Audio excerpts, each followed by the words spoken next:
اللہ پاک فرماتا ہے کہ میں نے مومنین پر یہ احسان کیا کہ ان میں اپنا رسول بھیج دیا۔ اب اللہ کریم کے ظاہر ہے ہر بندہ جو اللہ کا ہے جب وہ آتا ہے تو وہ احسان ہے، ہر ولی کا آنا احسان ہے، ہر غوث کا آنا احسان ہے، اور پھر صحابہ کرام، اور پھر انبیاء کرام، اور پھر سید الانبیاء، امام الاولین والآخرین، وجہ تخلیق کائنات۔ تو جب حضور کے میلاد کی باری آتی ہے تو اللہ فرماتا ہے کہ یہ وہ رسول ہیں کہ جن کو بھیج کر تم پر میں نے احسان کیا ہے۔ لیکن اس میں ایک چھوٹا سا نکتہ بھی ہے جو بالعموم غور نہیں کیا جاتا، وہ یہ ہے کہ اللہ نے یہ نہیں فرمایا کہ اے لوگو، اے مسلمانوں، میں نے تم پر یہ احسان کیا ہے کہ تم میں رسول بھیج دیا۔ حالانکہ مسلمان کی جو اصطلاح ہے، جو لفظ ہے، یہ اس وقت موجود تھا، قرآن میں کئی جگہ مسلم لفظ آیا ہے، لیکن اللہ نے یہاں فرمایا مؤمنین۔ اس میں یہ نکتہ ہے، اللہ فرماتا ہے مومنوں، میں نے تم پر احسان کیا ہے کہ تم میں رسول بھیج دیا ہے۔ تو احسان کی خوشیاں تو وہی منائے گا نا جو مومنین کے زمرے میں آتا ہوگا۔ جو مومن ہے ہی نہیں وہ مسلمان ہے، وہ کہتے ہیں ہم سیدھے سادھے مسلمان ہیں۔ جی بھئی سیدھا سادھا مسلمان کون سا ہوتا ہے؟ مسلمان تو آقا علیہ السلام کے عشق سے، محبت سے بھرپور ہوتا ہے، وہ ہوتا ہے مسلمان۔ اور اس کی صفت جو ہے، صفت ہے، خصوصیت ہے، وہ حضور فرما چکے کہ مومن کوئی تب تک نہیں ہو سکتا جب تک اپنے تمام رشتوں سے، ہر محبت سے، ہر رغبت سے، ہر انسیت سے بڑھ کر مجھ سے محبت نہ کرتا ہو۔ جب مجھ سے وفا کرے تو سارے رشتے پس سے پشت پھینک دے، بس پھر مجھ سے وفا کرے، وہ ہوتا ہے مومن۔ تو اللہ فرماتا ہے کہ میں نے اے مومنو تم پر احسان کیا ہے۔ یہ بس اتنا یاد رکھیں کہ جو میلاد النبی مناتے ہیں نا، ان کو یہ صفت مومن جو ہے اس کا فیض عطا ہوتا ہے، اس لیے ہی وہ خوشیاں منا رہے ہوتے ہیں۔ جن کو اس سے مسئلہ ہے، کوئی ضد ہے، ان کو پریشانی ہوتی ہے، تو ہو سکتا ہے ان کو اس بات کا پتہ ہی نہ ہو کہ بھئی ہم کیا ہیں۔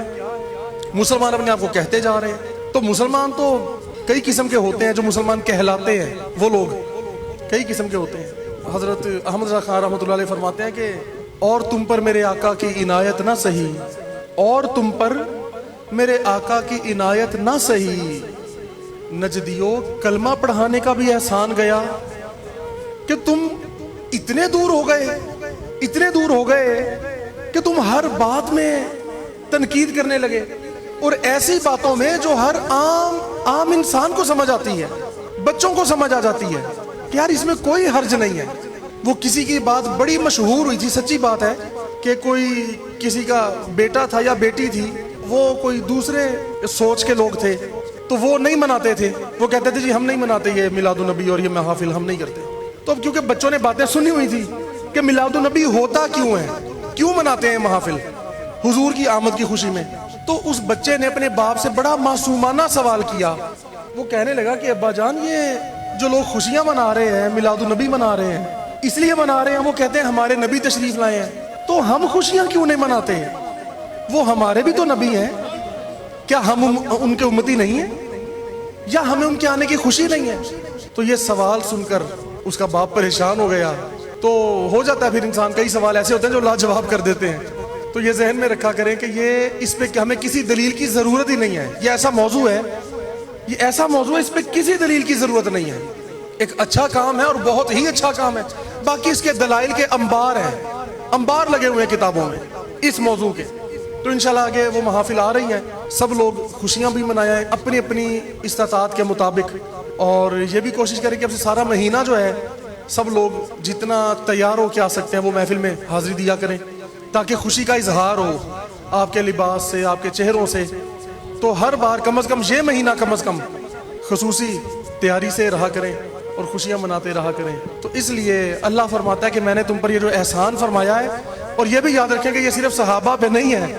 اب کوئی کہے جی مومنین تو سارے صحابہ تھے اس لیے اللہ نے صحابہ کو مومنین فرمایا ہے، نہیں، یہ ساری قیامت تک آنے والی نسلوں کے لیے یہ آیت کریمہ ہے، اور اللہ نے کئی جگہ قرآن میں مختلف انداز سے اس کا تذکرہ فرمایا ہے، جس سے ہمیں بات پتہ لگتی ہے کہ بلکہ ایک دن کو مقرر کرنا بھی، یہ بھی ایک کسی خاص شخصیت کی شان ہوتی ہے کہ اس کی وجہ سے ایک دن خاص کیا جائے، مخصوص کیا جائے، اور اس کی ترانے گائے جائیں، اس کی جناب مدح سرائی کی جائے، اس کی ثنا کی جائے. وہ ہے نا کہ اس دن مجھ پر سلام، جس دن میری ولادت ہوئی یا وفات ہوئی. تو دن کو مقرر کرنا بھی انبیاء کا اپنا شیوا ہے. نبی تو خود بتا رہا ہے کہ جو دن میرے ولادت کا دن ہے یا وفات کا دن ہے، اس دن میں سلام. تو کیا باقی دنوں میں سلام نہیں ہے؟ ایک نبی نے اگر 50 سال 100 سال 200 سال 600 سال زندگی گزاری ہے، ظاہری حیات گزاری ہے، تو کیا بس پیدا ہونے والے دن اور وفات والے دن ہی ان پر سلام ہے بس؟ تو باقی جو اتنے دن وہ درمیان میں گزارے ان میں کوئی سلام نہیں. ہر دن ہر لمحہ سلام ہے نبیوں پر. تو اللہ فرماتا ہے کہ میرے چنے ہوئے بندوں پر میرا سلام ہے، ان پر تو میرا درود ہے، ان پر تو میرا سلام ہے، میرے چنے ہوئے بندوں پر. اور نبی تو سب سے خاص اللہ نے چنا ہوتا ہے، اس کی تو شان ہی وراء الورا ہوتی ہے. ہر نبی پہ ہر وقت سلام ہے. لیکن بتایا یہ جاتا ہے کہ یہ ایک خاص نعمت کا ظہور ہے، ایک خاص شان کا ظہور ہے.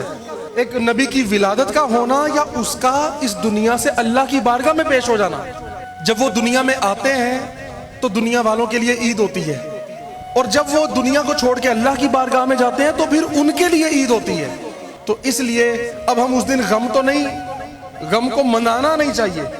غم کا ہونا اور بات ہے، ایک بچھوڑے کا درد ہونا، دکھ ہونا اور بات ہے، لیکن اس کو مناتے رہنا یہ منع کیا گیا ہے. منائے جانے کا حکم خوشی کا ہے. تو آقا جی تو خود فرماتے ہیں کہ میرا جانا بھی آنا بھی دنیا میں اور دنیا سے جانا بھی مبارک ہے، اس میں خیر ہے. تو پھر جب حضور خود ہی فرما دیں تو پھر کس طرح سے ہم غم کو منائیں؟ لیکن وہ ٹھیک ہے کہ جو اب اس پہ کئی لوگ یہ دلیل دیتے ہیں کہ جی صحابہ تو بڑے غمگین تھے. تو یار اب وہ جو سچویشن تھی، وہ جو حالات تھے، تو کیا معاذ اللہ اس پر وہ کوئی خوشیاں مناتے اس وقت؟ وہ تو لمحہ ہی ایسا تھا. وہ ہر وقت حضور کا کھلی آنکھوں سے دیدار کرتے تھے. خوشا وہ وقت کہ دیدار عام تھا تیرا. وہ تو پھر بات ہی اور تھی نا. تو بعد میں پھر امت کو پردے میں سے، پردے کے پیچھے سے ملتا ہے، عطا ہوتا ہے. اس وقت تو ہر کوئی دیکھتا تھا. تب صدیق اکبر بھی زیارت کرتے تھے تو ادھر جناب کافرین اور مشرکین بھی دیکھتے تھے، آپ ابو جہل جیسے بھی دیکھ لیتے تھے. لیکن وہ کیونکہ اتنے سال بھی ظاہر حضور کے ساتھ ظاہری طور پہ رہے، تو وہ جو کہ ظاہریت بھی تو کوئی چیز ہے نا. بے شک ان کی روح کا تعلق ازل سے تھا آقا کریم سے. وہ جیسے حضور فرماتے ہیں کہ اللہ تعالیٰ نے ازل میں میرے صحابہ کے دلوں کو چن لیا تھا، اور میرے صحابہ سے بڑھ کر کسی کے دل پاکیزہ نہیں تھے. ازل میں اللہ نے ان کو چن لیا تھا. رشتہ ان کا ناتا جو تھا حضور سے، تعلق روحی جو تھا وہ ازل سے تھا صحابہ کا. لیکن جب ظاہری طور پر حضور ملے تو اس کی خوشی اور تھی. اسی طرح جب ظاہری طور پہ پردہ آ گیا تو اس پردے کا غم تو ضرور ہوا اور بہت غم ہوا، لیکن اس کے بعد منایا نہیں. منانے کا حکم یہی ہے کہ اللہ فرماتا ہے کہ خوشیاں مناؤ. کہیں فَلْيَفْرَحُوا فرماتا ہے جب میں تم پہ اپنا فضل کر دوں، جب اللہ کا فضل آ جائے تو اس پر خوشیاں منایا کرو. کبھی فرماتا ہے کہ میری نعمتوں کا چرچا کیا کرو، وَأَمَّا بِنِعْمَتِ رَبِّكَ فَحَدِّثْ، میری نعمتوں کا خوب چرچا کرو. کہیں فرماتا ہے میں نے تم پر احسان کیا ہے، لیکن مومنین پر، مومنوں تم پر احسان کیا ہے. تو پھر وہ تو خوشیاں منائیں گے جن پر احسان ہوا ہے. تو اللہ کریم نے یہ بڑی خاص، سب سے خاص رحمت للعالمین، جن کے صدقے سارے عالمین پر رحمت ہے. تو دیکھو نا یار، اسلام میں 2 عیدیں ہیں، وہ تو مناتے ہو. اسلام میں اسلام کی 2 عیدیں تو مناتے ہو. تو جس کی وجہ سے پورا اسلام ملا ہے، جس کے صدقے پورا اسلام ملا ہے، وہ تم مناتے نہیں. اسلام کے اندر سے 2 عیدیں تو منا رہے ہو، تو پورا اسلام جس کو ملا ہے وہ یہ ایسے ہی ہے کہ دسترخوان پہ ہزاروں کھانے لگے ہوں تو بندہ کہے کہ واہ یار یہاں پانی بھی پڑا ہے، واہ واہ کیا بات ہے، خوشیاں منائے. اچھا یار یہاں روٹی بھی پڑی ہے، واہ واہ جی کیا بات ہے، بس ان 2 پہ خوشیاں منائے. تو یہ نہیں دیکھ رہا کہ یار یہ تو جس کی وجہ سے پورا دسترخوان ملا ہے، پورا دسترخوان، اس پہ ہزاروں کھانے نعمتیں اللہ کی طرف سے پڑی ہیں، وہ ان کو نظر ہی نہیں آتے. تو بھائی اگر وہ دسترخوان ہی نہ ہوتا تو وہ تمہیں پانی اور روٹی کہاں سے ملتا؟ اگر اس کا اہتمام ہی نہ کیا جاتا تو تمہیں کہاں سے ملتا؟ تو جو کچھ بھی ملا، جس کو بھی ملا اور جتنا بھی ملا، یہ سارا حضور کا صدقہ ہے، سارا حضور کا صدقہ ہے. تو ساری یہ نعمتیں، جن نعمتوں پہ چرچا کرنا ہے، جن نعمتوں پہ چرچا کرنا ہے، وہ نعمتیں بھی حضور کے صدقے، اللہ نے جو احسان کیے اس کے چرچے، جو کچھ بھی اللہ نے عطا فرمایا اس کا شکر ادا کرنا، اللہ کے فضل کا شکر ادا کرنا اور خوشیاں منانا۔ تو اللہ کا سب سے بڑا فضل ہے کیا؟ سب سے بڑا فضل تو حضور ہے۔ تو اللہ فرماتا ہے جب میرا فضل ملے، میں اپنا فضل کر دوں تو خوشیاں مناؤ۔ تو یہ تو ہر فضل پہ خوشیاں منانے کا حکم ہے۔ کوئی کیونکہ یہ نہ سمجھ لے کہ بھئی یہ آیتیں میلاد النبی پہ آئی ہیں، یہ بھی تو کوئی سوال کر سکتا ہے نا کہ جی کیا ان آیات کا سیاق و سباق، شان نزول جو ہے وہ میلاد النبی منانا تھا کہ جب اللہ کا فضل ہو تو خوشیاں مناؤ؟ او بھائی یہ تو اس سے بھی بڑی بات ہے۔ اللہ فرما رہا ہے کہ ہر نعمت پہ، میرے ہر فضل پہ شکر کرو۔ تو یہ تو میلاد النبی تو اس سے بھی بڑی بات ہے کہ ایک فضل پہ خوشیاں منایا کرو، لیکن یہ سوچو کہ سارے فضل کس کے صدقے میں عطا ہوئے ہیں؟ کس کے صدقے میں عطا ہوئے ہیں؟ وہ ہمارے آقا مولا کی ذات ہے۔ تو اس لیے خوشیاں منائیں حسب استطاعت،